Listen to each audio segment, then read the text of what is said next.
welcome to our breakfast briefing. As usual, we're going to do the quick, short, sharp talks. So if you're bored, it'll be over very quickly and on to the next topic. We've got this filmed again, so anyone who wants to see it will be on YouTube.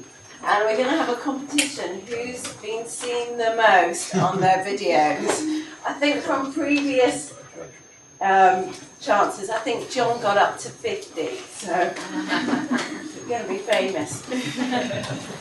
First up, we've got Mark Pring, who's from our insurance team. He's just finished a very big case, which I'm going to leave him to talk to you about, but that will make people think about contract terms and what you've actually got in the contract and how that will protect you or not.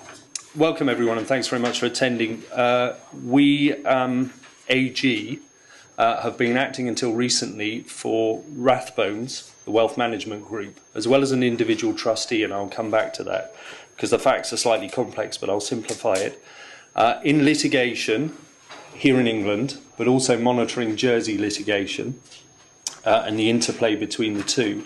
The litigation in England concerned an insurance dispute with certain insurers. Those insurers raised a number of issues, some of them weighty, some of them we would say flimsy, but it led to us spending a lot of time fighting them through the courts, and it ended up with a hearing in the Court of Appeal. Now, we're in an interesting position. I can't say too much for reasons you'll understand, but both the Jersey litigation and the English litigation have settled. In the English litigation, we've got what we call a first instance judgment of Mr. Justice Burton, and that has raised a number of important issues, including the subrogation issue I'm going to talk to you about.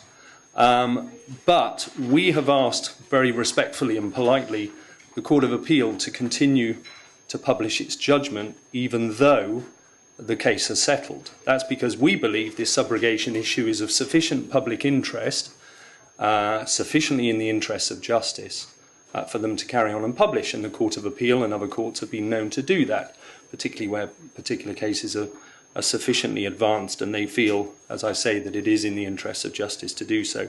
We haven't heard from them yet. With all due respect to the Court of Appeal, they have a very long holiday. They won't be back until the 1st of October, and I'm sure they'll have a busy inbox, as it were, and we'll hear at some point in October as to whether they'll respect our wishes to continue to publish. There's a risk involved. We may lose, but we're feeling pretty confident on the subrogation issue, or whether they'll simply say they've got other priorities.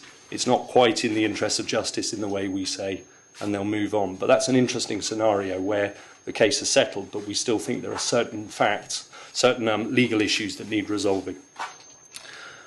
This looks complicated. I'll try and make it simple. If you'll see, there are two circles, one of them heavily emboldened. If you imagine that's Rathbones, Rathbone Brothers PLC in the middle. Rathbones had and still have many subsidiaries. One of those subsidiaries, let's call it RTCJ, used to provide, it's no longer a subsidiary, but it was until 2008 when Rathbones sold it, but it used to provide directors and or trustees to various external entities, both companies and trusts. And what we're concerned with here is a Jersey trust, as I'll come on to. Imagine that Rathbones, as in this case, had a civil liability cover that provided insurance cover in principle against various risks, including, if you like, professional indemnity risks, which Rathbones said included risks arising from their provision of trustees. Trustees were providing services to the trust. They were obviously at risk in that professional capacity. Those trustees would have expected, it's clear, to be protected under Rathbones group insurance. Equally, Rathbones provided contractual indemnities to those trustees. Now, briefly, in terms of the background, this concerns the Jack Walker 1987 Trust. That trust was set up by Jack Walker, a well-known northwestern industrialist in the steel industry. He was effectively a tax exile in Jersey. He set up various trusts. He had a relatively colourful family history. There were all sorts of arguments between his various families. This particular trust, the beneficiaries, These were discretionary beneficiaries, i.e. it was at the option of the trustees as to who they might pay out to, but two key family members sued the trustees of the Jack Walker Trust, saying that they'd been negligent in terms of the way they'd invested trust assets over quite a lengthy period from about 1999 to 2009. Before they sued, they complained about various matters, and in 2008, at the time there were merely complaints rather than legal actions, they notified the trustees that they were thinking of suing them. The trustees notified Rathbones, or one of the trustees did, a trustee we'll call PEV. Rathbones notified its civil liability insurers. So here's a notification back in 2008. We're still talking about this issue now. As I say, the trustee PEV had a contractual indemnity with both the Rathbones Jersey subsidiary RTCJ and its parent. Now, there was litigation in Jersey. That is now settled as part of the wider global settlement, the litigation being between the beneficiaries and the trustees. It was due to go to trial in October 2015 because of the length of the investment period. They're fighting over 10 years of investments. That trial was going to last 6 months. But as I say, it's settled. You've also got the English litigation, Rathbone Brothers against Novi. Novi was just one of a group of insurers who were involved in that litigation. A claim under Rathbone's group civil liability cover, and we talked about that in relation to the previous diagram. A judgment was handed down by Mr. Justice Burton in November 2013. He found for us on a couple of issues that I've just described over the page, I won't go to in any detail, but Rathbones and the trustee succeeded on those two issues. They lost on the subrogation issue I'll come on to. Now, there was a hearing before the Court of Appeal in June 2014. As I say, it's now settled in between, and we're waiting for the Court of Appeal to say whether there would be a judgment. These are the two issues that we fought over and won before Mr. Justice Burton. I won't inflict those on you this morning, but effectively the insurers said that PEV, the trustee, was not an insured person for very technical wording reasons under the insurance policy. They also said, and this is the important bit, the second bullet point, they also said, well, even if this insurance does apply, it applies after your responsibilities, Rathbones, I'm putting this broadly, your responsibilities in relation to the indemnity. So I know you paid us a nice handsome premium, Rathbones, I'm paraphrasing here, but you have to pay your own trustee out of the contractual indemnity before you can claim on this policy, even if it's otherwise covered. Now, I won't bore you with the details, but the indemnity itself provided for a limit of 40 million per event. So lawyers would argue that each event was each investment decision over 10 years. 100 times 40 million. So we might have, I can't do the maths, someone help me, 4,000, 40,000. We might have insurance after a level of, let's say, 4 billion. That was, if you like, the financial impact of the arguments that insurers were raising there. Mr. Justice Burton supported us on that. Now, I said there was a subrogation issue. We lost before Mr. Justice Burton. We appealed that issue to the Court of Appeal. To us, it's a very important point. The principles in relation to subrogation are that it covers a number of concepts, but ultimately this is all about allocation of risk. You make a claim on your insurance. The insurer pays under the insurance. The insurer can then, as is said, step into the shoes of the insured.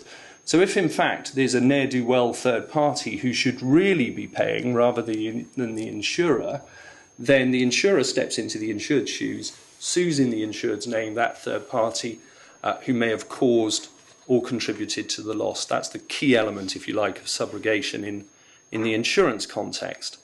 The insurer, of course, if the insured has limited rights against any third party because they've contracted out in some way, etc., the insurer can't get more rights than the insured can get, but nonetheless that's important.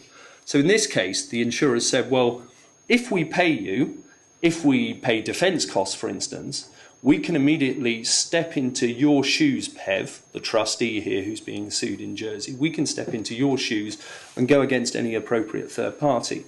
Begs the question, who are the third parties who were otherwise responsible for the trust losses, the investment losses? Interestingly, insurers said, well, that includes Rathbones itself. Okay, it was innocent. Okay, it was, if we think about the PLC, it was back in London. It wasn't monitoring the day-to-day activities of the trustees. But as soon as we pay you, PEV, the insured person, we can then step into your shoes and claim against Rathbones, who actually, Rathbones is our policy holder for this policy. So it's going to become very circular. Very clever argument, but you can imagine Rathbones weren't too pleased because it became a cash flow issue. They were effectively ending up holding the baby again and meeting claims under the indemnity. We think the Court of Appeal is with us. Clarissa's given me the nod. We think the Court of Appeal is with us. Why is it an important issue? Well, because in reality, where you've got group covers in this situation, and obviously in certain industries, parties are still providing trustees and directors to third-party entities, you're going to have to look very carefully at that group cover, be it a civil liability cover or a professional indemnity cover, whatever it may be. We've been advising a number of clients in relation to amendment of their contractual indemnities to try to make sure that the insurance kicks in before those contractual indemnities. We've also been looking at the contractual indemnities themselves, the insurance policies themselves, to try and persuade, and we have persuaded most insurers who, to borrow the words of our leading counsel, thought that Mr. Justice Burton's decision in relation to subrogation was bonkers. Even fellow insurers of Nova, I think it may have been bonkers. So amending the indemnities, amending the insurance covers, but hopefully this whole subrogation issue will be cleared up by the Court of Appeal, but we'll let you know in due course. Thank you very much.